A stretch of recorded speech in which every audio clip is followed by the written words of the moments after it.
ETV ప్రేక్షకులకి నమస్కారం. Triplex intelligence of శుభమస్తు కార్యక్రమానికి స్వాగతం. ఈనాడు శుభమస్తు కార్యక్రమంలోని గ్రహఫల మంచంలో గ్రహాల యొక్క స్థితిగతులు, వాటి యొక్క శుభాశుభ ఫలితాల గురించి పరిశీలిద్దాం. అలాగే ఈరోజు 12 రాశుల వారికి ఏ సంఖ్యలు కలిసి వస్తాయి, రంగుల యొక్క ప్రాధాన్యత, ఈరోజు సోమవారం లేదా ఇందువారం చంద్రుడి యొక్క పరిపాలన పూర్తిగా ఉంటుంది. చంద్రుడు మనఃకారకుడు.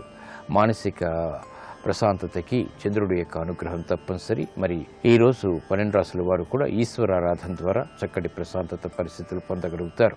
ఈశ్వరారాధన 12 రాశుల వారు ఎటువంటి ప్రక్రియలతో చేపట్టాలి అనేటువంటి అంశంతో పాటు ముఖ్యంగా 12 రాశుల వారు ఈరోజు చేపట్టవలసినటువంటి కార్యక్రమాలు ఏమిటో కూడా పరిశీలిద్దాం. ముందుగా నేటి పంచాంగ వివరాలు. శ్రీ దుర్ముఖినామ సంవత్సరం వైశాఖ మాసం, ఉత్తరాయణం, వసంత ఋతువు. ఈ రోజు వైశాఖ శుద్ధ నవమి పునఃప్రయత్నాలకి పనికి వస్తుంది. వారం ఇందువారం లేదా సోమవారం. ఈరోజు చేపట్టేటువంటి ఆధ్యాత్మిక కార్యక్రమాలు, పుణ్య కార్యక్రమాలు చంద్రుడి యొక్క రుగ్మతల్ని పోగొట్టి ప్రశాంతతని పెంచుతాయి. ఇక ఈరోజు నక్షత్రం పూర్వాభాద్ర నక్షత్రం. ఈ పూర్వాభాద్రలో ఈరోజు పుట్టేటువంటి వారికి ఏ పాదంలో పుట్టినప్పటికీ సామాన్య శాంతి తప్పనిసరి. ఈ తర్వాత వచ్చేటువంటి నక్షత్రం ఉత్తరాభాద్ర నక్షత్రం. ఇందులో ఏ పాదంలో పుట్టినప్పటికీ కూడా దోషం లేదు. ఈరోజు పుట్టేటువంటి వారికి పూర్వభద్ర నక్షత్రంలో ఈరోజు పుట్టేటువంటి వారికి గురు మహాదశతోటి ప్రారంభమవుతుంది. ప్రస్తుతం బృహస్పతి యొక్క స్థితి సింహక్షేత్ర స్థితి, రాహు యొక్క యుతి ఉంది కాబట్టి ఇది దోషాన్ని కలిగిస్తుంది. ఈ దోష నివృత్తికి దక్షిణామూర్తి యొక్క పూజలు, ఏకాదశ పూర్వక రుద్రాభిషేకం ఉపకరిస్తాయి. ప్రభుం ప్రాణనాథం విభుం విశ్వనాథం జగన్నాథనాథం సదానందభాజం భవ్యభూతేశ్వరం భూతనాథం శివం శంకరం శంభుమీశానమీడే గళేరుండమాలం తనౌ సర్పజాలం మహాకాలకాలం గణేశాదిపాలం జటాజూత గంగోత్తరం గైర్విశిష్యం శివం శంకరం శంభుమీశానమీడే ముదామాకరం మండనం మండయంతం మహామండలం భస్మభూషాధరంతం అనాదిం హ్యపారం మహామోహమారం శివం శంకరం శంభుమీశానమీడే. 12 రాశుల వారికి ఏర్పడేటువంటి శుభాశుభ ఫలితాలను పరిశీలిద్దాం. ముందుగా మేషరాశి. ఈ రోజు మేషరాశి వారిని పరిశీలించినట్లయితే లాభదాయకమైనటువంటి కార్యక్రమ నిర్వహణ కొనసాగించగలుగుతారు. మానసిక ప్రశాంతతకి చేపట్టేటువంటి కార్యక్రమాలు కలిసి వస్తాయి. నూతన ఉత్సాహం పెరుగుతుంది. ఉద్యోగ సంబంధిత కార్యక్రమాల్లో ఆశించినటువంటి ప్రయోజనాలు దక్కుతాయి. నూతన ప్రయత్నాలు వ్యాపార రంగం వారికి కలిసి వస్తాయి. పారిశ్రామిక రంగం వారికి అభివృద్ధి గోచరిస్తుంది. విద్యార్థులకి అనువైనటువంటి మార్గాలు విద్యాపరంగా అన్వేషించగలుగుతారు. విదేశీ సంబంధిత విద్యా ప్రయత్నాలు లాభిస్తాయి. నూతన కార్యక్రమాలు గృహరీత్యా మహిళలు ప్రారంభించగలుగుతారు. ప్రశాంత పరిస్థితులు ఉద్యోగస్తులకి కొనసాగుతాయి. చేపట్టేటువంటి కార్యక్రమాలపై వైద్య వృత్తి వారికి అనుకూలత పెరుగుతుంది. కార్యక్రమ నిర్వహణలో నైపుణ్యం క్రీడారంగం వారికి పెరుగుతుంది. చేపట్టేటువంటి కార్యక్రమాలు కార్మిక రంగం వారికి అనుకూలతని కలిగిస్తాయి. ఈ రోజు అదృష్ట సంఖ్య 2, తెలుపు వర్ణం ప్రశాంతతను పెంచుతుంది. సోమవారం సందర్భంగా మేషరాశి వారు ఈశ్వరుని బిల్వదళాలతో పూజించడం ద్వారా ప్రమాదాలు దూరమవుతాయి. అష్టమ కుజ శనుల ద్వారా ఏర్పడేటువంటి అతి ప్రతికూలత తగ్గుతుంది. వ్యాపార ఒప్పందాలు ఈ రోజు మీకు అనుకూలం.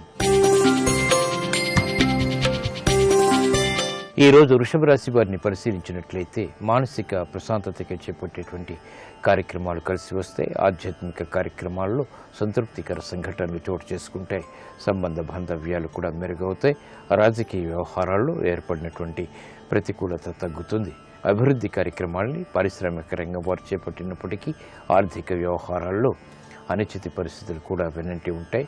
వ్యాపార రంగం వారు ఆచితూచి ఆర్థిక వ్యవహారాల్లో నిర్ణయాలు తీసుకోవాలి. విద్యార్థులకి సంకట పరిస్థితుల నుంచి బయటికి రావడానికి చేసేటువంటి ప్రయత్నాలు కలిసి వస్తాయి. మహిళలు ఆరోగ్య విషయంలో జాగ్రత్తలు పాటించాలి. సంబంధ బాంధవ్యాల విషయంలో స్థిరాస్తి రంగం వారికి ప్రతికూల పరిస్థితులు ఏర్పడతాయి. కార్యక్రమ నిర్వహణలో నైపుణ్యం సాఫ్ట్వేర్ రంగం వారు ఆశించినంతగా ప్రదర్శించలేకపోతారు. ఈ రోజు మీ అదృష్ట సంఖ్య 6, ఎరుపు వర్ణం ధైర్యాన్ని కలిగిస్తుంది. సోమవారం సందర్భంగా వృషభ రాశి వారు ఈశ్వరుణ్ణి జిల్లేడు పువ్వులతో పూజించడం ద్వారా సంబంధ బాంధవ్యాలు మెరుగవుతాయి. గ్రహ ప్రతికూలత తగ్గుతుంది. విదేశీ లావాదేవీలు, సంభాషణలు, ప్రక్రియలు ఈరోజు మీకు ఉపకరిస్తాయి. ఈ రోజు మిథున రాశి వారిని పరిశీలించినట్లయితే కార్యక్రమ నిర్వహణలో నైపుణ్యం పెరుగుతుంది. అదృష్ట సంఘటనని ఆహ్వానించగలుగుతారు. ప్రతికూల పరిస్థితుల నుంచి బయటికి రాగలుగుతారు. శత్రు భీతి తగ్గుతుంది. కోర్టు సంబంధిత వ్యవహారాల్లో విజయాలు సాధించగలుగుతారు. కార్యక్రమ నిర్వహణలో ఏకాగ్రత పెరుగుతుంది. అభివృద్ధి కార్యక్రమాలు పారిశ్రామిక రంగం వారికి ఆనందాన్ని కలిగిస్తాయి. స్వతంత్ర నిర్ణయాలకు ఉపక్రమించగలుగుతారు. వ్యాపార రంగం వారికి ఆర్థిక లాభాలని కూడగట్టుకునేటువంటి ప్రయత్నాలు కలిసి వస్తాయి. ప్రణాళికలు అమలు చేయగలుగుతారు. స్థిరాస్తి రంగం వారికి అనుకూలత పెరుగుతుంది. నష్టాన్ని భర్తీ చేసుకునేటువంటి కార్యక్రమాలు విజయాన్ని కలిగిస్తాయి. నూతన ప్రక్రియలు విద్యాపరంగా విద్యార్థులకి ఆనందాన్ని కలిగిస్తాయి. మహిళలకు శుభ సంఘటనలు గృహంలో చోటు చేసుకుంటాయి. కార్యక్రమ నిర్వహణ వైద్య వృత్తి వారికి ఆనందాన్ని కలిగిస్తుంది. ప్రతిభను గుర్తించేటువంటి కార్యక్రమాలు సినీ రంగం వారికి పేరు ప్రఖ్యాతులు తెచ్చిపెడతాయి. ఈ రోజు మీ అదృష్ట సంఖ్య 1 ఎరుపు వర్ణం ధైర్యాన్ని కలిగిస్తుంది. సోమవారం సందర్భంగా మిథున రాశి వారు ఈశ్వరుణ్ణి మల్లె పువ్వులతో పూజించడం ద్వారా శుభవార్తలు వింటారు. ఆర్థిక లావాదేవీలు సంభాషణలు ప్రక్రియలు ఈ రోజు మీకు అనుకూలం. ఈ రోజు కర్కాటక రాశి వారిని పరిశీలించినట్లయితే మానసిక వైషమ్యాలు పెరుగుతాయి. అకారణ విభేదాల ద్వారా సమస్యలు తలెత్తేటువంటి సంఘటనలు లేకపోలేదు. ప్రయాణాల విషయంలో జాగ్రత్తలు పాటించాలి. ఆర్థిక వ్యవహారాల్లో కూడా చిరు సమస్యలు కొనసాగుతాయి. పారిశ్రామిక రంగం వారు వేగవంతమైనటువంటి నిర్ణయాల ద్వారా సమస్యలని ఆహ్వానిస్తారు కాబట్టి జాగ్రత్తలు పాటించాలి. పారిశ్రామిక వ్యవహారాల్లో ఏర్పడినటువంటి ప్రతికూలత ప్రబలమవుతుంది. వ్యాపార రంగం వారు ఆచితూచి నిర్ణయాలు తీసుకోవాలి. ప్రయాణాల విషయంలో విద్యార్థులు జాగ్రత్తలు పాటించాలి. మహిళలు ఆరోగ్య విషయంలో ఆకస్మిక ప్రతికూలతని ఎదుర్కోవాల్సినటువంటి ఆవశ్యకత ఉంటుంది. వైద్య వృత్తి వారికి అనుకూల పరిస్థితులు ఉన్నప్పటికీ ఆశించినటువంటి విజయాలు పొందలేకపోతారు. కార్యక్రమ నిర్వహణలో కార్మిక రంగం వారు జాగ్రత్తతో కూడినటువంటి నిర్ణయాలు తీసుకోవాల్సినటువంటి ఆవశ్యకత ఉంటుంది. ఈ రోజు మీ అదృష్ట సంఖ్య 6 తెలుపు వర్ణం ప్రశాంతతను పెంచుతుంది. సోమవారం సందర్భంగా కర్కాటక రాశి వారు ఈశ్వరుణ్ణి చామంతులతో పూజించడం ద్వారా ఆర్థిక అభివృద్ధి గోచరిస్తుంది. ఆధ్యాత్మిక కార్యక్రమాలు ఈ రోజు మీకు అనుకూలం. ఈ రోజు సింహరాశి వారిని పరిశీలించినట్లయితే వ్యవహారాల్లో చుక్కెదురు పరిస్థితుల్ని క్రమక్రమంగా అధిగమించగలుగుతారు. స్నేహితుల ద్వారా ఏర్పడినటువంటి ప్రతికూలతని సడలించుకునేటువంటి అవకాశాలు కూడా దగ్గరవుతాయి. కార్యక్రమ నిర్వహణలో ఏకాగ్రత తప్పనిసరి.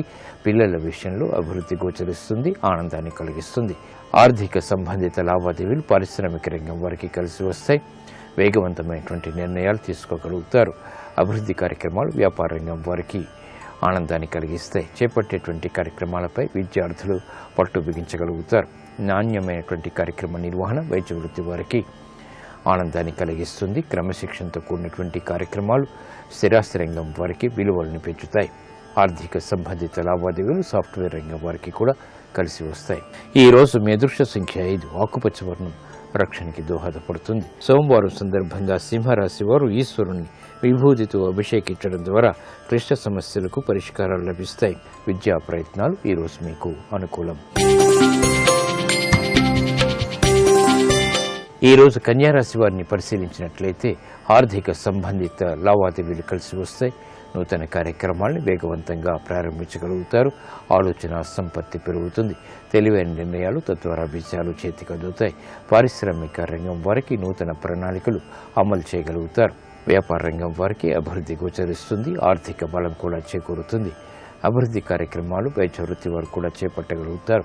స్థిరాస్తి రంగం వారికి అనుకూలత పెరుగుతుంది. అవకాశాలు సినీ రంగం వారికి మెండుగా లభిస్తాయి.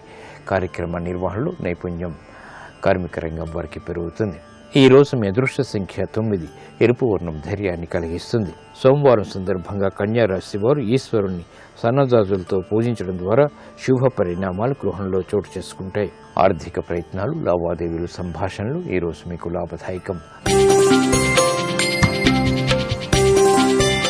ఈ రోజు తులారాశి వారిని పరిశీలించినట్లయితే అవకాశాలు ఆర్థికంగా దగ్గరవుతాయి. చేపట్టేటువంటి కార్యక్రమాల్లో ప్రోత్సాహాన్ని పొందగలుగుతారు. లాభదాయకమైనటువంటి కార్యక్రమాలు గృహరీత్యా ఆనందాన్ని కలిగిస్తాయి. చేపట్టేటువంటి కార్యక్రమాల్లో ఏర్పడినటువంటి ప్రతికూలతని దూరం చేసుకునేటువంటి ప్రయత్నాలు కలిసి వస్తాయి. విద్యాపరమైనటువంటి విజయాలు విద్యార్థులకి సిద్ధిస్తాయి. నూతన ప్రక్రియలు మహిళలకు గృహరీత్యా ఆనందాన్ని కలిగిస్తాయి. ఆనందకర పరిస్థితులు గృహరీత్యా చేకూరుతాయి. చేపట్టేటువంటి కార్యక్రమాలు పారిశ్రామిక రంగం వారికి ప్రోత్సాహాన్ని పెంచుతాయి. విలువైనటువంటి కార్యక్రమ నిర్వహణ కొనసాగించగలుగుతారు. వ్యాపార రంగం వారికి విలువైనటువంటి సమాచారం ద్వారా విజయాలు సాధించగలుగుతారు. ఆరోగ్య పరిస్థితి మహిళలకు మెరుగవుతుంది. ఉద్యోగస్తులు శుభవార్తలు వింటారు. ఆర్థిక సమస్యల నుంచి బయటికి రావటం చేసేటువంటి ప్రయత్నాలు స్థిరాస్తి రంగం వారికి కలిసి వస్తాయి. క్రీడారంగం వారికి విజయాలు తథ్యం. ఈ రోజు మీ అదృష్ట సంఖ్య 3. పసుపు వర్ణం త్వరితగతిన శుభాన్ని కలిగిస్తుంది. సోమవారం సందర్భంగా తులారాశి వారు ఈశ్వరుణ్ణి కనకాంబరాలతో పూజించడం ద్వారా మానసిక ధైర్యం పెరుగుతుంది. తద్వారా విజయాలు చేతికందుతాయి. వ్యాపార ఒప్పందాలు ఈ రోజు మీకు అనుకూలం. ఈ రోజు వృశ్చిక రాశి వారిని పరిశీలించినట్లయితే కార్యక్రమ నిర్వహణలో ఏకాగ్రత తగ్గుతుంది. చేపట్టేటువంటి కార్యక్రమాల్లో మందత్వం ద్వారా విజయాల్ని ఆలస్యం చేసుకుంటారు. చేపట్టేటువంటి వ్యవహారాలు మొదట ప్రతికూలత, తర్వాత అనుకూలతని కలిగిస్తాయి. బాధ్యతతో కూడినటువంటి కార్యక్రమ నిర్వహణ పారిశ్రామిక రంగం వారికి తప్పనిసరి. వైద్య వృత్తి వారికి అనుకూల పరిస్థితులు ఉన్నప్పటికీ నిర్ణయాలు త్వరితగతిని తీసుకోలేకపోతారు. వ్యవహారాల్లో చుక్కెదురు పరిస్థితులను ఎదుర్కోవాల్సినటువంటి సంఘటనలు సాఫ్ట్వేర్ రంగం వారికి తారసపడతాయి.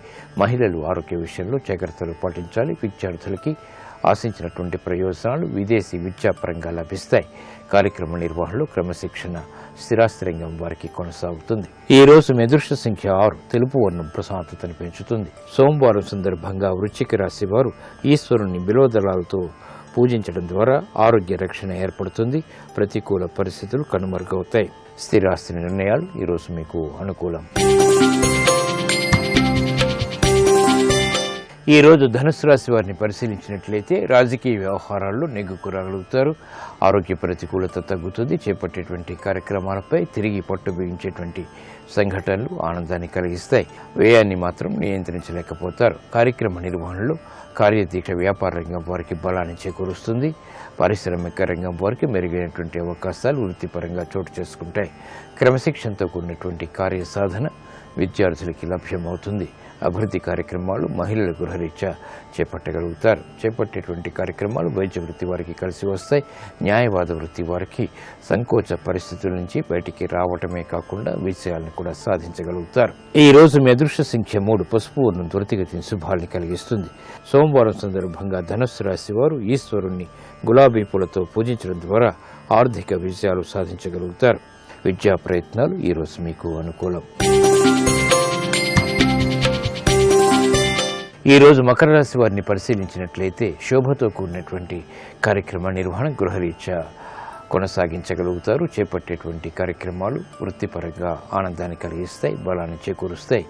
సాహసోపేతమైనటువంటి నిర్ణయాలకు ఉపక్రమించగలుగుతారు. ఆర్థిక అభివృద్ధికి చేపట్టేటువంటి ప్రయత్నాలు కలిసి వస్తాయి. పారిశ్రామిక రంగం వారికి మెండైనటువంటి అవకాశాలు లభిస్తాయి. వ్యాపార అభివృద్ధికి చేపట్టేటువంటి కార్యక్రమాలు వ్యాపార రంగం వారికి కలిసి వస్తాయి.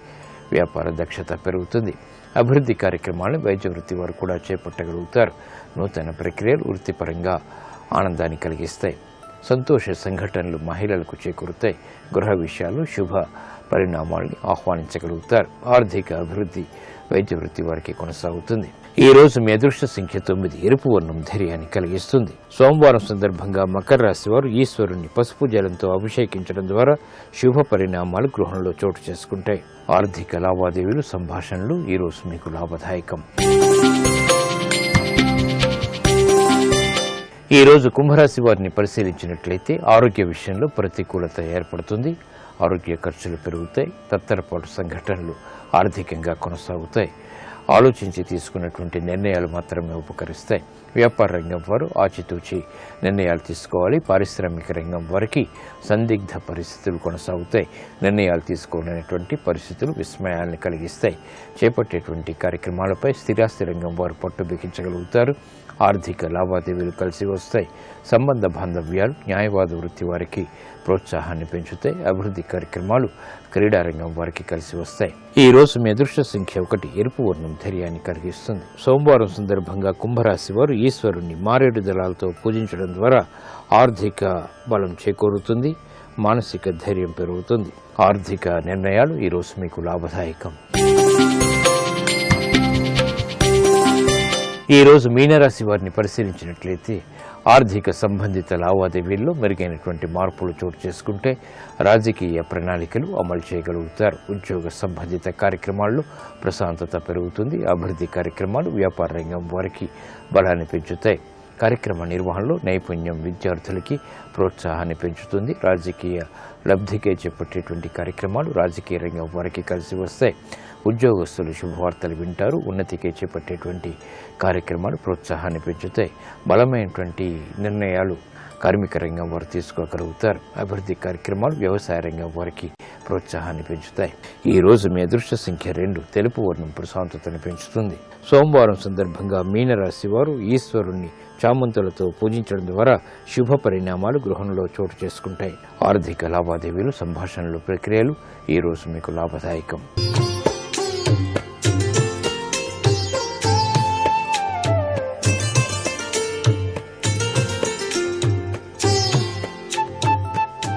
XXX డిటర్జెంట్ సోప్ శుభమస్తు కార్యక్రమంలో గృహబలం అంశానికి స్వాగతం. ప్రతి వ్యక్తి కూడాను తమ ఇల్లు చాలా అందంగా తయారు కావాలి, ఎవరైనా చూడగానే అబ్బా ఎంత బాగా కట్టారా అనేటట్టుగా ఉండాలి అని భావిస్తూ ఉంటారు. ఇంటి యొక్క నిర్మాణ విషయంలో ఆ స్థల ఎంపిక విషయాలు బాగా అవగాహన చేసుకున్న తర్వాత స్థలం బాగా ఖాళీగా ఉందనుకోండి, ఇల్లు కట్టినప్పటికీ కూడా ఇంకా తూర్పు వైపు ఉత్తరం వైపు ఖాళీ ఎక్కువగా ఉన్నప్పుడు అక్కడ అందంగా ఫౌంటైన్ ఏర్పాటు చేసుకునేటువంటి విధి విధానం ఉంది. పూర్వపు కట్టడాల్లో ఎక్కువగా ఈ ఫౌంటైన్ విధి విధానం మనకు కనిపిస్తూ ఉంటుంది. నీళ్లు చిమ్మించి అలా వచ్చే విధంగా ఏర్పాటు చేయటం. ఇది పెద్ద పెద్ద భవంతుల వద్దనే కనిపిస్తాయి తప్ప చిన్ని చిన్ని గృహ నిర్మాణాల ప్రదేశాల్లో మాత్రం కనిపించవు. అయితే ఈ ఫౌంటైన్ల నిర్మాణంలో కూడా వాస్తు చాలా ముఖ్యమైనటువంటి ప్రభావాన్ని ఏర్పరుస్తోంది. ఎప్పుడూ కూడాను సింహద్వారం నుంచి కనీసం 50 అడుగుల దూరంలో నిర్మాణం చేయాలి. అలా నిర్మాణం చేసినప్పుడు అది సింహద్వారంలో పడకూడదు. ఆ ఫౌంటైన్ కట్టినటువంటి విధి విధానంలో సింహద్వారం మధ్యగా పడకూడదు. ఆ గుంట అక్కడ ఫౌంటైన్ తీశారు అంటే తప్పనిసరిగా గుంట ఏర్పాటు చేయాలి కదా. ఆ గుంటలో నుంచి నీళ్లు అలా పైకి చిమ్మినట్టుగా చూపిస్తారు. చుట్టూతానేమో రకరకాల పుష్పాలు అమరుస్తారు, చెట్లు అందంగా ఉండటానికి. దాన్ని దాటుకుంటూ సింహద్వారం లోపలికి రాకూడదు. అందుచేత సింహద్వారాన్ని తప్పించి, అది కూడా వాయువ్యం కానీ తూర్పు వైపు కానీ లేక ఉత్తరం వైపు కానీ అటు నుంచి దాటి రాకుండా ఆ యొక్క స్థలం ఉన్నప్పుడు మాత్రమే అక్కడ ఫౌంటైన్ నిర్మాణం చేయాలి తప్ప ప్రతి చిన్న ఇంటికి కూడాను నేను ఇంట్లో హాల్లో ఫౌంటైన్ పెడదాం అనుకుంటున్నానండి, పెట్టుకోవచ్చా అంటే చాలా తప్పు. చాలామంది ఇటీవల కాలంలో తమ ఇంటి అందానికే ఎక్కువ విలువనిస్తూ వాస్తు శాస్త్ర సూత్రాన్ని పక్కన పెట్టేస్తున్నారు. ఇంట్లో ఫౌంటైన్ పెట్టుకుంటారా ఎవరైనా? ఇంట్లో ఫౌంటైన్ ఏర్పాటు చేయకూడదు, చాలా తప్పు.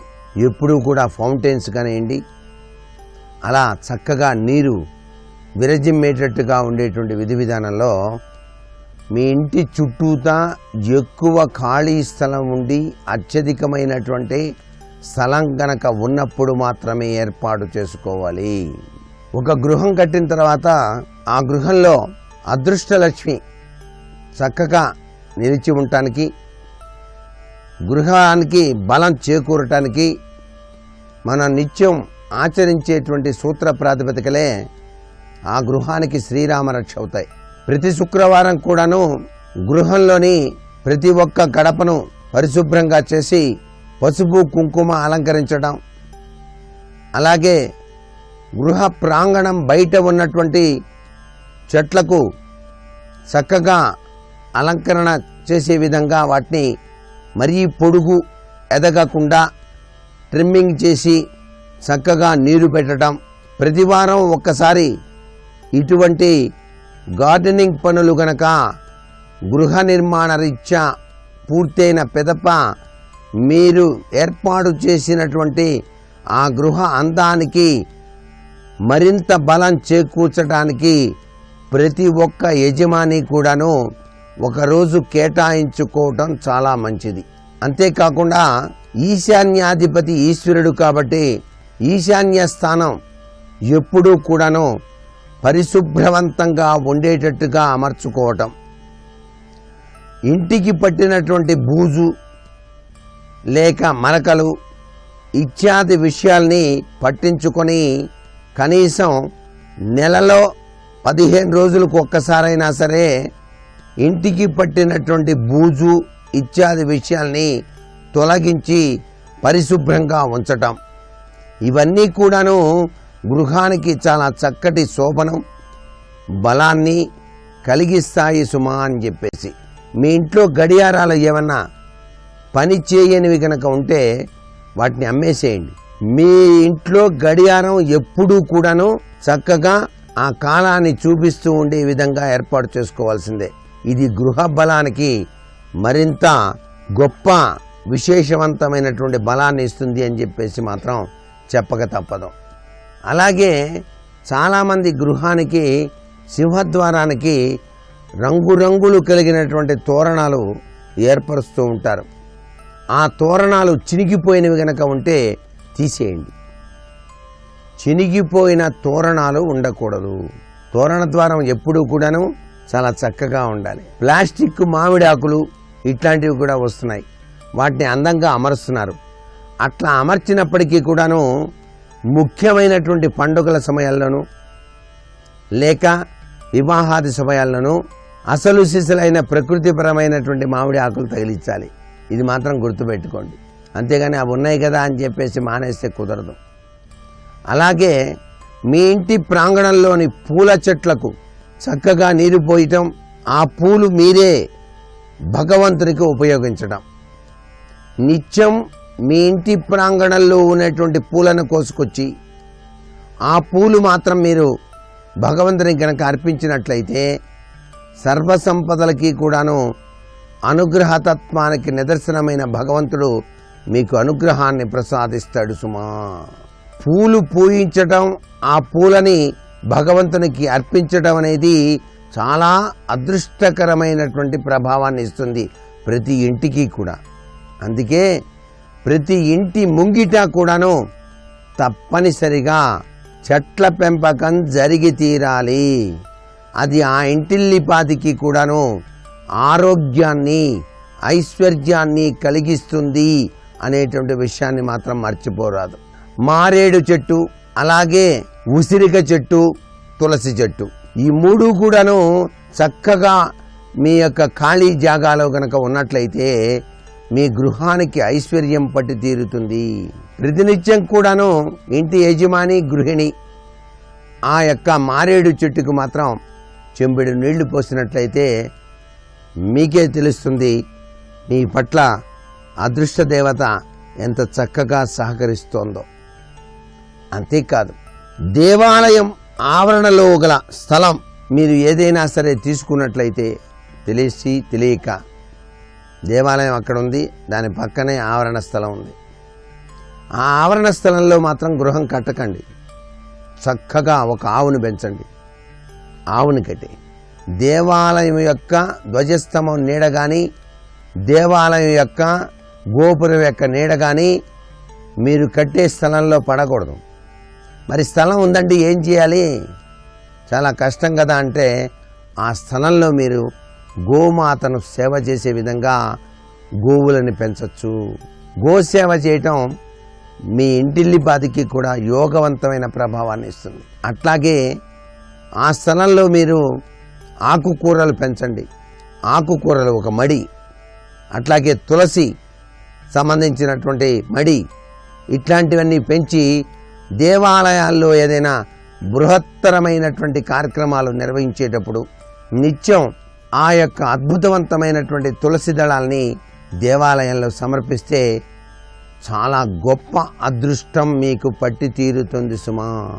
మీరు గృహం కట్టేటప్పుడే మీ యొక్క గృహ ప్రాంగణంలో ఉండేటువంటి కాంపౌండ్ వాలు, దానికి అమర్చేటువంటి ఆ యొక్క గేట్లు వాస్తుశాస్త్రరీత్యా ఎత్తుపల్లాలు లేకుండా ఉన్నాయా లేదా చూసుకోండి. స్ట్రైట్గా ఉన్నటువంటి గేట్లు కనుక మీరు ఎటువంటి హంగామాలు లేకుండా పెట్టారనుకోండి, చాలా చక్కటి యోగాన్నే మీరు పొందుతారు. ఆ గేటుకి కావాలంటే స్వస్తికో ఓంకారమో అలాంటి గుర్తులు మాత్రం చక్కగా చెక్కించుకోండి. ఈశాన్యాధిపతి గేటు, ఈశాన్యం చాలా అదృష్టకరమైన ప్రభావాన్ని ఇస్తుంది. కాబట్టి ఈశాన్యంలో మీరు పెద్ద గేటు కనుక పెట్టించినట్లయితే ఆ గేటుకి రెండు వైపులా, ఒకవైపు ఓంకారం, ఒకవైపు స్వస్తిక్ సింబల్ వేసి ఆ గేటు మూసుకునే విధంగా మీరు ఏర్పాటు చేసుకోవటం సర్వే సర్వత్రా కూడాను శుభదాయకవంతమైన ప్రభావాన్ని ఇస్తుంది. అసలు ప్రతి ఒక్కరూ కూడాను చక్కగా గృహాన్ని కట్టుకున్న తర్వాత ఆ గృహం పైన, మీ యొక్క సింహద్వారం పైన కూడాను వినాయకుడి బొమ్మలు, స్వస్తిక్కు, ఓంకారం ఇట్లాంటివి గడప పైభాగాన ఏర్పాటు చేసుకోవడంలో తప్పులేదు. తలుపులకి మాత్రం దేవతా విగ్రహాలు చెక్కకూడదు. ఏది ఏమైనప్పటికీ ప్రతి చిన్న విషయం వెనకాల కూడా వాస్తు బలం చోటు చేసుకుంటుంది సుమా అనే విషయాన్ని గుర్తుపెట్టుకోవాలి. మరికొన్ని ముఖ్య విషయాలు రేపటి శుభమస్తు కార్యక్రమంలో తెలుసుకుందామా? మరి సర్వే జనా సుఖినో భవంతు.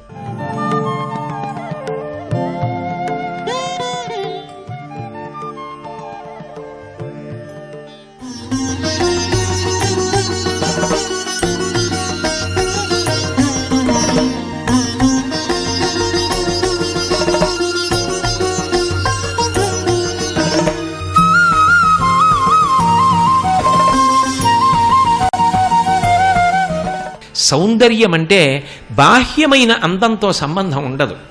ఇప్పుడు నేను ఇలా ప్రవచనం చేస్తుండగా అకస్మాత్తుగా ఈ వేదిక మీదకి చంద్రశేఖరేంద్ర సరస్వతి స్వామి వారు వచ్చి నించున్నారనుకోండి, ఆయన కాళ్ళు సన్న పుల్ల ముక్కలు ఎలా ఉంటాయో అలా ఉంటాయి. కాసేపు ఆయన యొక్క చిత్తరువు వంక చూశారనుకోండి, మీ మనసు ఉద్వేగాన్ని వదిలిపెట్టేసి పరమ ప్రశాంతతని పొందేస్తుంది. ద్రవిడ దేశంలో మహానుభావుడు సన్యాస ధర్మాన్ని అనుసరించి పాదచారి అయి తోపుడు బండిని పట్టుకుని 95 సంవత్సరాల వయస్సులో నడిచి వెళ్ళిపోతుంటే ఎంతో శీతల స్థితిలో ఉంచగలిగినటువంటి లక్షల రూపాయలు విలువైన కార్లలో వెడుతున్నటువంటి ఐశ్వర్యవంతులు వాళ్ళు వాహనాలు దిగిపోయి చెప్పులు విప్పేసి రహదారులకు నిలబడి అడ్డంగా రహదారి మీద పడిపోతే ఆయన దాని మధ్యలోంచి నడిచి వెడుతుండేవారు. ఆయనని చూసేటప్పటికీ ఆర్తి నశిస్తుంది. ఆ స్థితికి ఎదగడం సౌందర్యము అంటారు. బాహ్యమైన అందం కాదు. బాహ్యమైన అందం అయితే ఇన్ని కోట్ల మంది ఇళ్లలో ఆయన మూర్తిని ఎందుకు పెట్టుకుంటున్నారా? ఆయన అందంగా ఉంటారని పెట్టుకుంటున్నారా? కాదు. ఆయనని చూడగానే అమ్మయ్య స్వామివారు ఉన్నారు మనకేమిటి అని ఒక ధైర్యం. ఒక రామకృష్ణ పరమహంస, ఒక వివేకానందుడు, ఒక శంకర భగవత్పాదులు, ఒక చంద్రశేఖరేంద్ర సరస్వతి, ఒక చంద్రశేఖర భారతి, ఇటువంటి మహాత్ముల గురించి మాట్లాడినప్పుడల్లా వాళ్ళు మన దేశంలో పుట్టడం గొప్ప అని మనం చెప్పుకోవట్లే. అది సౌందర్యం. రూపం దేహి, నేను అలా నిలబడగలిగినటువంటి అదృష్టాన్ని నాకి. నన్ను చూసి వెనకనున్న వాళ్ళు సంతోషించాలి. వాడు ఉండగా మాకేమని బ్రతకగలిగిన పూనిక వాళ్ళకి కలిగేటట్టు నేను బ్రతికెదనుగాక. సమరమునందు నేను నెగ్గాలి. ఏ సమరం? స్వార్థమును విడిచిపెట్టి 10 మంది కోసం బ్రతికి సౌందర్యాన్ని పుంజుకోవాలి. రూపం దేహి. కాబట్టి నేను అటువంటి సౌందర్యమును పొందాలి. దానికి లోపల పరాకాష్ట అసలు రూపమేది? మారిపోతున్న శరీరం కాదు. బాల్యాదిశ్యపి జగ్రదాదిశ తథా సర్వాస్వవస్థాస్యపి వ్యావృత్తా స్వనువర్తమానమహమిత్యం తస్ఫురంతం సదా స్వాత్మానం ప్రకటీకరోతి భజతాం యో ముద్రయా భద్రయా తస్మై శ్రీగురుమూర్తయే నమయిదం శ్రీదక్షిణామూర్తయే అంటారు. ఇది బాల్యంలో ఉన్నప్పుడు నేను పిల్లాడిని అన్నాను, ఇది యవ్వనంలో ఉన్నప్పుడు నేను పిల్లాడిని అన్నాను, ఇది వార్ధక్యంలోకి వచ్చినప్పుడు నేను పిల్లాడిని అన్నాను. ఇది ఎలా ఉన్నా లోపల ఉన్న నేను మాత్రం ఇది మారడాన్ని గమనిస్తున్నాను. ఆఖరణ ఇది ఒకనాడు పడిపోతుంది. పడిపోతున్న సాక్షిగా చూస్తూ నేను ఆత్మగా నిలబడగలిగినటువంటి ప్రజ్ఞ నాకు అంకురించాలి. అది నా యథార్థ రూపం. నేను ఆత్మ అని జ్ఞానమును పొంది అనుభవమునందు ఊంచుకోవాలి. అది పతాక స్థాయి. అది నాకు కావాలమ్మా. రూపం దేహి ఆవిడ ఇస్తుంది, సమరంలో గెలిపించి నడిపిస్తుంది. జయం దేహి, అమ్మ నాకు జయం కావాలి. ఇందులో జయం కావాలి. నిత్య జీవనము సమరము. జీవితం ఒక పెద్ద యుద్ధభూమి. తెల్లవారి లేస్తే సమస్య. అసలు ఉత్సాహవంతుడేమని ఆలోచిస్తాడో తెలుసా? ఆవిడ అనుగ్రహం ఉన్నవాడు అంటాడు, సమస్య లేని నాడు జీవితానికి వైభవం ఎక్కడుందంటాడు. ఒక సమస్య ఉందనుకోండి, దాన్ని తట్టుకుని నిలబడి ముందుకెళ్ళాడనుకోండి, వాడి జీవితాన్ని ఆదర్శంగా చెప్తారు. చీకటి లేకుండా వెలుతురు గౌరవం ఎలా తెలుస్తుందండి? ఆకలి లేకుండా అన్నం విలువ ఎలా తెలుస్తుంది? దాహం లేకుండా నీటి విలువ ఎలా తెలుస్తుంది? కష్టం లేకుండా జీవితంలో ఉంచుకున్నటువంటి గౌరవం ఎలా తెలుస్తుంది? పైకి రావాలి అంటే కష్టాన్ని తట్టుకోవాలి. వీళ్ళు మహాత్ములు అని జీవితాలు చెప్పినప్పుడు ఎవరికి చెప్తారు? కష్టాలు తట్టుకుని అచంచల విశ్వాసంతో నిలబడిన వాళ్ళు ఎవరున్నారో వాళ్ళని మహాత్ములు అని వాళ్ళ జీవిత చరిత్రల్ని పిల్లలకి ప్రబోధం చేస్తారు. అంతేగాని చిన్న కష్టం వచ్చేటప్పటికి నేల మీద చతికిలు పడిపోయిన వాడి గురించి చెప్పి అలా జీవితంలో బతుకు అంటారా ఎవరైనా? సమర విజయ కోటి. అమ్మా, నేను జీవితంలో ఎత్తుపల్లాలు వస్తాయి, కష్ట సుఖాలు వస్తాయి. అవి వచ్చినప్పుడు నువ్వు ఉండగా నాకేం భయం అని నేను నిలబడగలిగిన ధైర్యాన్ని నాకి, నేను ముందుకెళ్ళాలి, ఆ సమస్యలను ఛేదించాలి, నేను ముందుకెళ్ళి కీర్తివంతుణ్ణి కావాలి. ఆ శక్తి నాంత నాకుగా ఉండొచ్చు, ఉండకపోవచ్చు, నువ్వు అనుగ్రహించు, నువ్వు శక్తి స్వరూపానివి కనుక. సమర విజయ కోటి. లోపల ఇంకొక జయం కావాలి. అన్నీ రెండు కింద ఎడతాయి. ఇందాక చెప్పానే, రూపం దేహి అంటే పైకి సౌందర్యం, లోపల ఆత్మస్వరూపం. ఇప్పుడు జయం దేహి, నిత్య జీవిత సమరంలో నేను నెగ్గాలి. ఆంతరమునందు శ్రద్ధావంతుణ్ణి కావాలి. ఎందుకో తెలుసా? అసలు పెద్ద సంఘర్షణ ఎక్కడుంటుంది అంటే ధర్మమును పట్టుకోవడానికి ఉరిపిడి ఉంటుంది. ఆ ఉరిపిడిని తట్టుకున్నవాడే ధర్మమునందు ఊంచుకోగలడు తప్ప ఉరిపిడికి తట్టుకోలేకపోతే ముందేది వదిలేస్తాడంటే ధర్మం వదిలేస్తాడు. రామాయణంలో రాముడు ఎంత ఉరిపిడి పడితే తట్టుకున్నాడు మీరు ఆలోచించండి. ఎంత ఉరిపిడి పడ్డాడు రాముడు. అంత ఉరిపిడి పడితే ధర్మానికి నిలబడ్డాడు కాబట్టి ఏమైంది?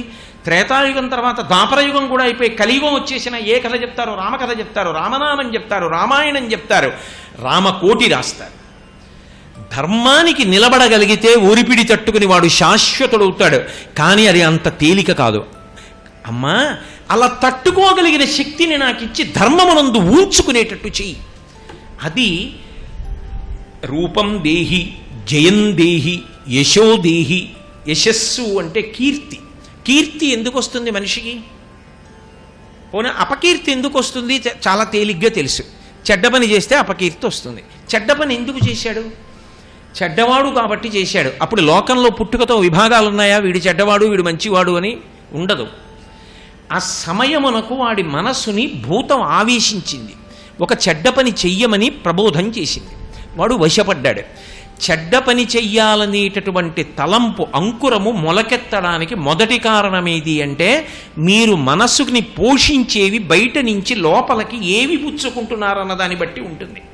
లోపల మనసుంది, పైకి ద్వారాలున్నాయి, కళ్ళున్నాయి, చెవులున్నాయి, ముక్కు కన్నాలున్నాయి, నోరు ఉంది.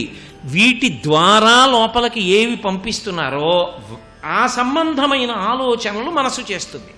నేను కంటితో మహాస్వామి వారి వంక చూస్తూ, కంటితో చూసినప్పుడు వారు చెప్పిన విషయాల గురించి చదువుతూ, మంచి మాటలు వింటూ, మంచి సంగీతం వింటూ, మంచి ఆహారం, సాత్వికమైన ఆహారం, న్యాయార్జిత ఆహారం, పరిమితమైన ఆహారం, దైవర్పిత ఆహారం లోపలికి పుచ్చుకుంటూ ఉన్నాను అనుకోండి, నా లోపలి మనసు కూడా మంచి ఆలోచనలను ఇస్తుంది. నేను మనసుని ఉద్వేగపరిచే విషయాన్ని అదే పనిగా చూశాను అనుకోండి, మనసు కూడా అలా ఏదైనా చెయ్యాలనిపిస్తుంది. నీ కంటితో చూడకూడనివి చూడవలసిన పరిస్థితి వచ్చినా నీ మనసు ఉద్వేగపడకుండా నిన్ను నువ్వు అమ్మయం చేసుకోవడం నీకు రావాలి. మాతృవత్ పరదారేషు పరద్రవ్యాణి లోష్టవత్ అందుకు చెప్పింది వేదం. దేనిని చూసినప్పుడు ఎటువంటి భావనలు పొందాలో చెప్పింది. దాని చేత నూనె రాసుకుని తొనలు తీసినట్టు. ఇప్పుడు ఏమైంది? యశోదేహి, మంచి ఆలోచనలు చేస్తుంటే ఎప్పుడు మంచి మంచి ఆలోచనలు పైకొస్తాయి. మంచి ఆలోచనలు అమలు చేసినప్పుడు ఆయన ఎంత మంచి పని చేశారండి అని కీర్తివంతుడవుతాడు. ఆ కీర్తి కలుగుతుంది. అసలు మంచి జోలికి వెళ్లకుండా నీకు మంచి ఆలోచన ఎలా వస్తుంది? కీర్తి ఎలా వస్తుంది? కాబట్టి యశోదేహి అంటే ఏదో కీర్తిని మూటకట్టి నెత్తి మీద పెట్టేయి కాదు. నాకు మంచి ఆలోచనలని, మంచి ఆలోచనల కొరకు మంచి విషయాల్ని లోపలికి తీసుకోగలిగిన సమర్థతని. కాబట్టి యశోదేహి పైకి, ఆంతరమునందు యశోదేహి అంటే కాలముతో సంబంధం లేకుండా నేను ఉదాహరణగా నిలబడిపోవాలి. ఎప్పుడు? ఇక మళ్ళీ నేను శరీరంతో రావలసిన అవసరం లేని చరమస్థితిని పొందాలి, అంటే మోక్షమును పొందాలి. అప్పుడు ఆయనలా బ్రతికితే అదిగో ఆ స్థాయికి వెడతాడని చెప్పుకుంటారు. అమ్మా, నాకు ఆ స్థితిని అనుగ్రహించు.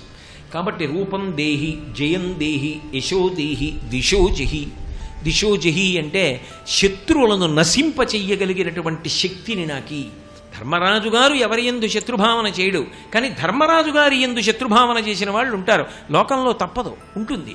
కానీ శత్రుభావన చేసిన వాడు కూడా ఆయన యొక్క మిత్రభావనకు కరిగిపోయి మిత్రుడైపోతాడు. ఆయన జోలికి వెళ్ళడం ఏంటంటే అంటాడు. అలా ఉండగలిగిన శక్తిని నాకు కటాక్షించు. పైన ఆంతరము లోపల శత్రువులు ఉన్నారమ్మా నాకు. కామక్రోధశ్చ లోభశ్చ దేహే తిష్టంతి తస్కరాః జ్ఞానరత్నాపహారా యా తస్మాత్ జాగ్రత్త జాగ్రత్త. దేని నుంచి ఎలా విడుదల పొందాలో. కామం ఉండాలి, భగవత్కామము కావాలి. కోపం ఉండాలి, కోపము మీద కోపం. ఏమిటి నాకు ఈ దిక్కుమాలిన కోపం అని కోపం మీద కోపం రావాలి. అలా నాలో మార్పు వచ్చేటట్టు చెయ్యి. అప్పుడు అది ద్విషో జహి, శత్రువుల్ని గెలిచాను. ఆంతర శత్రువుల్ని గెలవడం పై స్థాయి. బాహ్యంలో శత్రు భావన లేకుండా మిత్రభావనతో జీవించగలగడం ఒక స్థాయి. ఇవి నాకు ఈ స్వాహ చండీ హోమంలో హవిస్సిచ్చి ఆజ్యమిచ్చి అడిగితే అమ్మవారు ఏం చేస్తోంది? సమర విజయకోటి. జీవితంలో ఉండేటటువంటి సమరమునందు గెలవడానికి కావలసిన సమస్త శక్తులను ఆవిడిస్తుంది. ఎందుకనంటే ఆవిడయే ఆదిశక్తి కనుక. అందుకే మీరు లోకంలో ఒక మాట వినుంటారు, దుర్గా. ఈ నామము పరమశక్తివంతము. ఎంత గొప్పగా చెప్పారంటే దాని మీద భాష్య గ్రంథాలు చదివితే శివసహస్రనామ స్తోత్రం అంతా మంగళప్రదము, శుభములకు ఆలవాలము. శివ అంటేనే మంగళం. విష్ణువు అంటే వ్యాపకత్వం, అంతటా నిండి నిబిడీకృతమైపోయిన వాడెవరో ఆయన విష్ణు భగవానుడు. ఎప్పుడూ మంగళములను చేయువాడెవరో వాడు శివుడు. శివ సహస్రనామ స్తోత్రంలో ఉన్నటువంటి మంగళప్రదత్వము, విష్ణు సహస్రనామ స్తోత్రమునందు ప్రతిపాదింపబడినటువంటి వ్యాపకత్వ లక్షణము, రెండిటి యొక్క సమాగమ స్వరూపమే దుర్గానామము. ఇక అన్ని నామములక్కర్లా దుర్గా అంటే చాలు. అందుకే ఇప్పటికీ సంప్రదాయజ్ఞులు ఏం చెప్తారంటే, నువ్వు ఏమన్నా అనకపోయినా నిద్ర లేచాక ఓసారి దుర్గా అని అంటారు. ఎందుకని అంటే సూర్యుడు రాగానే చీకటి ఎలా నశించిపోతుందో దుర్గానామని చెప్పగానే తమోగుణం అలా విచ్చుకుపోతుంది అని. సనాతన ధర్మంలో వ్యతిరేక శక్తులు భగవంతుడే, అనుకూల శక్తులు భగవంతుడే. ఇప్పుడు రాక్షసులందరూ ఎక్కడ పుట్టారని అనుకోండి, అదే భగవంతుడు మహానుభావుడు అండి, ఆయనకి రాక్షసులకి సంబంధం లేదండి అని నన్ను అనుకోండి. ఆ శ్రీ మహావిష్ణువు యొక్క కర్ణమలంలోంచే ఇద్దరు పైకి లేచారు. వాళ్ళిద్దరూ రాక్షసులు, మధుకైటబులు. ఇప్పుడు నాకు చెప్పండి, రాక్షసులకు ఆది ఎవరిలోంచి వచ్చారు? రాక్షసులు నారాయణుడిలోంచేనా వచ్చారు? ఆయన చెవి మలంలోంచేనా? బ్రహ్మగారు ఎక్కడి నుంచి వచ్చాడు? ఆయన నాభికమలంలోంచేనా వచ్చాడు?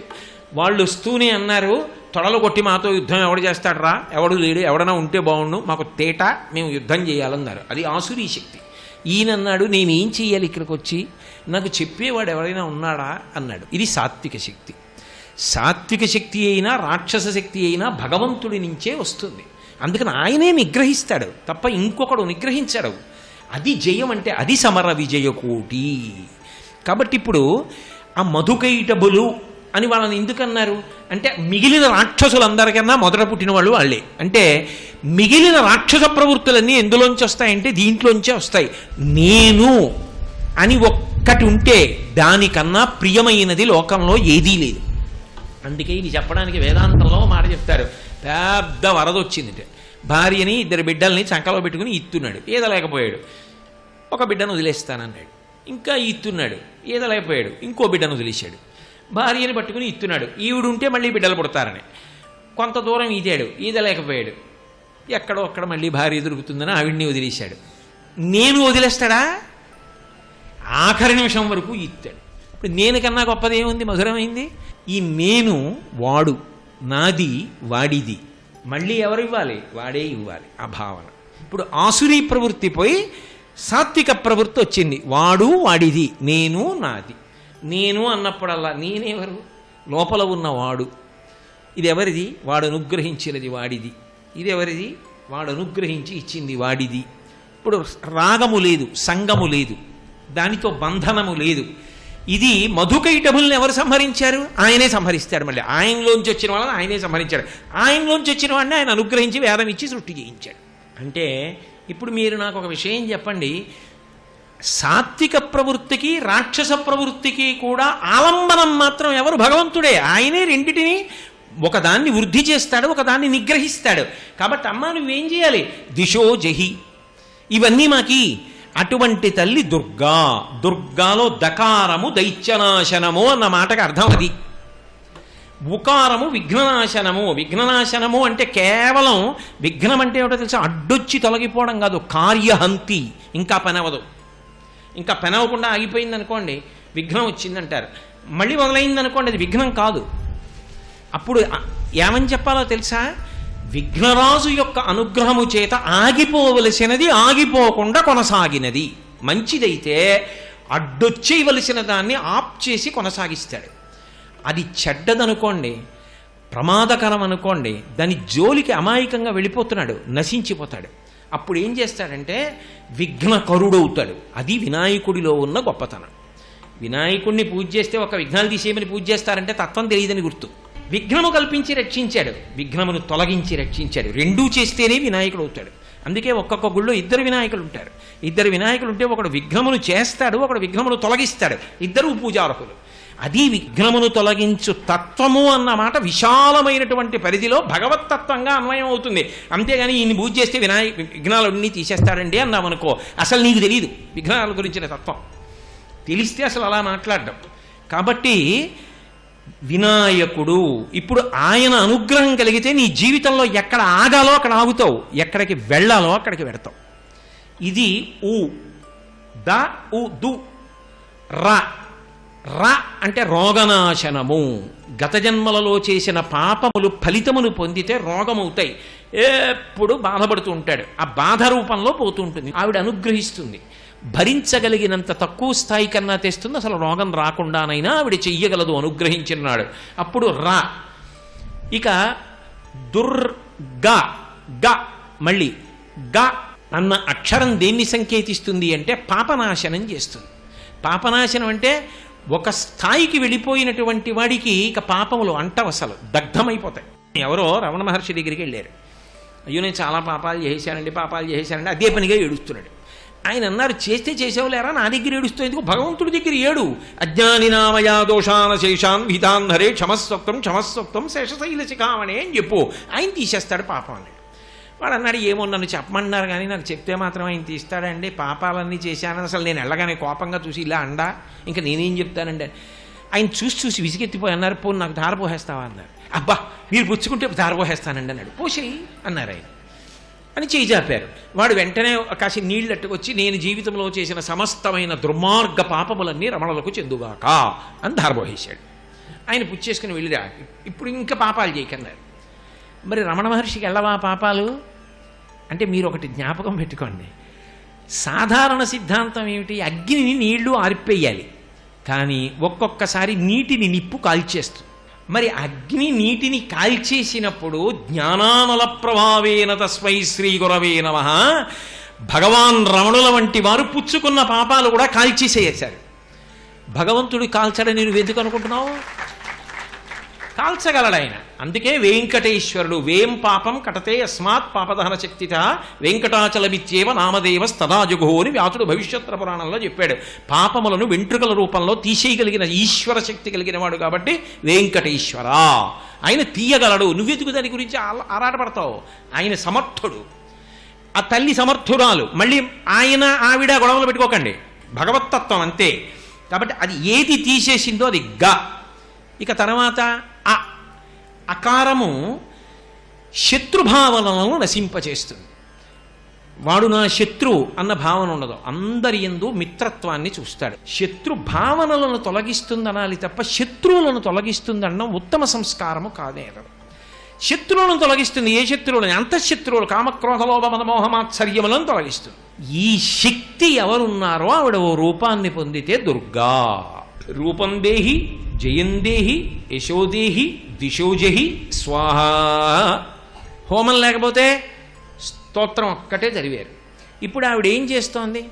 బాహ్యంలో చేసిన రాక్షస యుద్ధాల నుంచి నిత్య జీవితంలో సమరం వరకు గెలుపునకు కారణమవుతోందని సప్తశతి ప్రతిపాదన చేస్తోందా లేదా?